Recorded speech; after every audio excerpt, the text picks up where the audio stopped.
Hello ဒီတစ်ခေါက်တော့တငယ်ချင်းမိတ်ဆွေနဲ့ဆုံတော့ Pokemon Scarlet and Violet ထဲက Black Box Series ကိုဖောက်ပါမယ်ဒီ series မှာ hit ကလေးတွေက Pitini နဲ့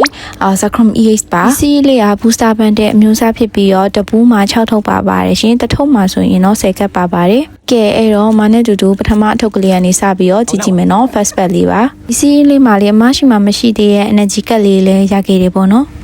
ဒီစီရဲ့ပုံလေးတွေကက်လေးတွေအားဆိုလို့ရှိရင်တော်တော်ချစ်ဖို့ကောင်းတဲ့အကောင်လေးတွေများတယ်ပေါ့နော်။ကဲဘာလေးပေါက်သွားမလဲမနဲ့တူတူကြည့်လိုက်အောင်နော်။ကဲလုံးဝ first pack မှာရင်မထင်ထားလောက်အောင်ဈေးတော်တော်ကြီးရဲ့ကက်ပေါ့နော်။တသိန်းကျော်ရန်ကက်လေးကိုအမပိုင်ဆိုင်သွားပါတယ်ရှင်။ကဲမနဲ့တူတူဒုတိယထုတ်လေးကိုဆက်ပြီးတော့ရင်ခုန်ကြမယ်နော်။ပြီးတော့ဒီ Black Box series မှာလေအမ character လေးတွေကိုလေသူတို့ပုံစံပြောင်းသွားတဲ့ character လေးတွေကိုလည်းတော်များများမှအဆုံရရပေါ့နော်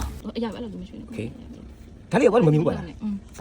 ဆိုတော့မနဲ့တူတူဗာလေးပေါက်သွားမလဲဆက်ကြည့်ကြမယ်ရှင်ပထမထုံးမှာတော့ဈေးကြီးကြီးလေးဟစ်ပြီးသွားပြီအခုဒီဒုတိယထုံးမှာရောဘလေးတွေထည့်ရသွားမလဲပိုကီဘောလေးတော့တွေးနေပြီတေချာနေပြီဘာကောင်လေးဖြစ်မလဲပိုကီဘောလေးကတော့ဒီကောင်လေးပါရှင်